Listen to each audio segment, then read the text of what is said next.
আগামী 2রা ফেব্রুয়ারি জাতীয় নির্বাচন কমিশনে যাচ্ছেন মুখ্যমন্ত্রী মমতা বন্দ্যোপাধ্যায়। তার আগে এসআইআর নিয়ে মুখ্য নির্বাচন কমিশনারকে চিঠি মুখ্যমন্ত্রীর। চিঠিতে তিনি লিখেছেন, মাইক্রো অবজারভার নিয়ে একাধিক প্রশ্ন তুলে চিঠি দিয়েছেন মমতা বন্দ্যোপাধ্যায়। তিনি বলছেন, আগেও চিঠি লিখেছি, একাধিক সমস্যার কথা জানিয়েছি। এসআইআর চলাকালীন এ পর্যন্ত প্রায় 140 জনের মৃত্যু হয়েছে।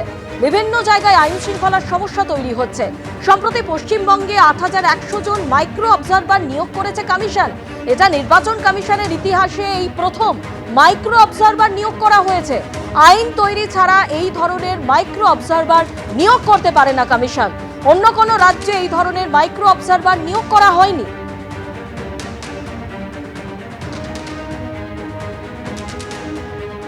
দিল্লি যাবার আগে ফের এসআইআর নিয়ে মুখ্য নির্বাচন কমিশনারকে চিঠি মুখ্যমন্ত্রী মমতা বন্দ্যোপাধ্যায়।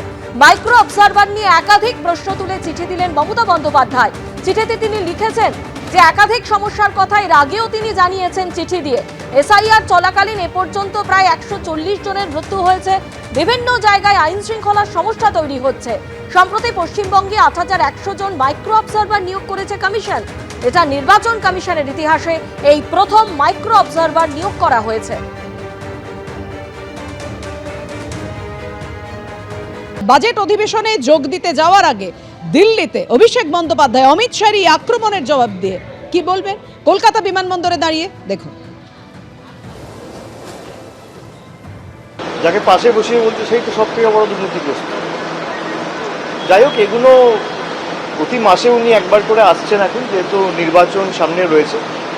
নির্বাচনের পর তো এদের ঠিকই খুঁজে পাওয়া যায় না, কিন্তু যারা দুর্নীতি নিয়ে তদন্ত করার কথা বলে, বিজেপির দুর্নীতির বিরুদ্ধে লড়াইয়ের কি নিদর্শন গত 10-12 বছরে প্রত্যেকটা জয়েনিংয়ে এখানে বিরোধী দল নেতা, আসামে হিমন্ত বিশ্ব শর্মা, মহারাষ্ট্রে নারায়ণ রানে, কিছুদিন আগে উপমুখ্যমন্ত্রী মহারাষ্ট্রে একটা দুর্ভাগ্যজনক ঘটনায় মারা গেছে, আমি তার নাম করব না, কিন্তু একাধিক ভুরি ভুরি উদাহরণ রয়েছে।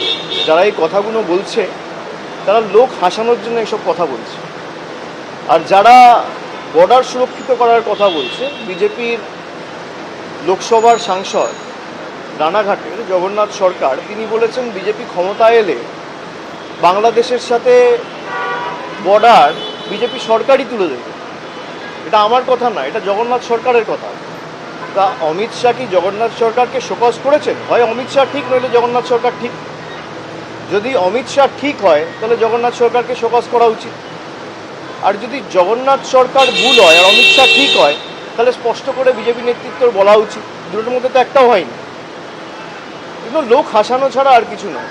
अभिषेक, अमित शाह कह रहे हैं कि 38% से कब 45% वोट हो जाएगा, दीदी आपको समझ में भी नहीं आएगा। रावण भी सोचे थे राम उनको हरा नहीं सकते जी, रावण भी सोचे थे राम उनको हरा नहीं सकते, लंका क्रॉस करके नहीं आ सकते।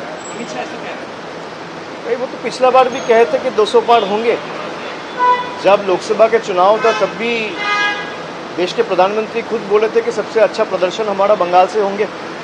उसके बाद आपने देखा बहुत सारे एग्जिट पोल्स में भी बंगाल में 42 सीट्स में 30 सीट 32 सीट बीजेपी को दिया गया था। जब बैलेट बॉक्स खुला तब आपने देखा बाजी पलट गया।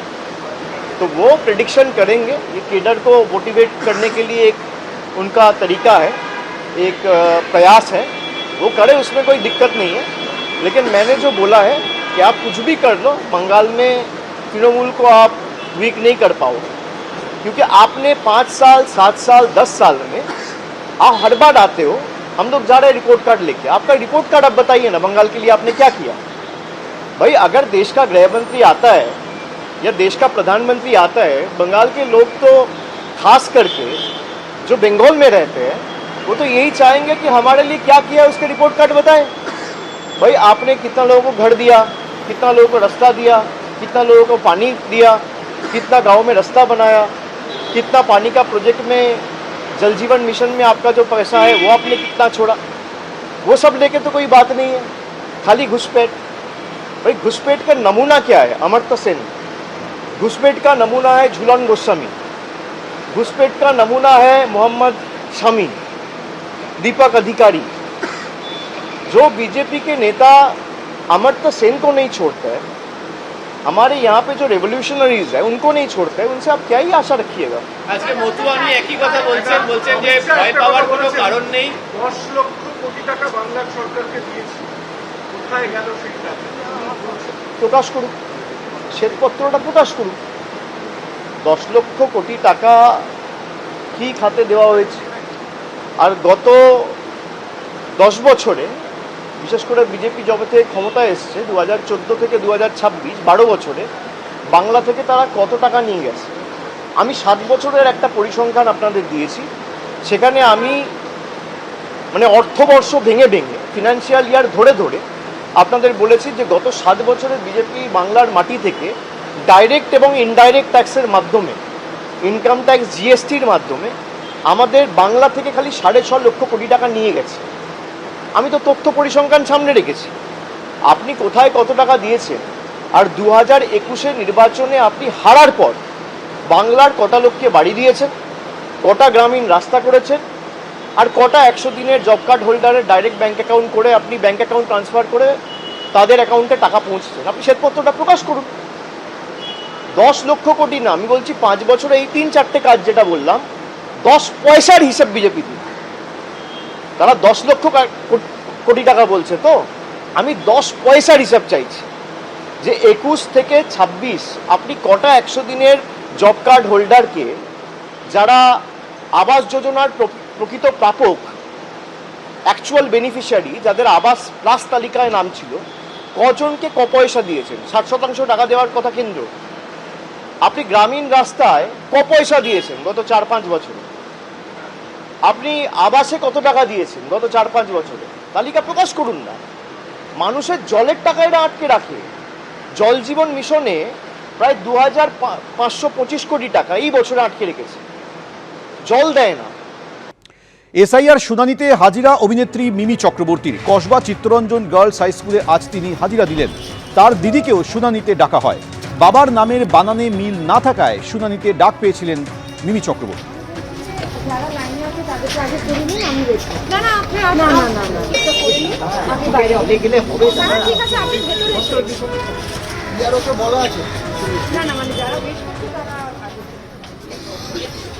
হ্যাঁ, রিতা যা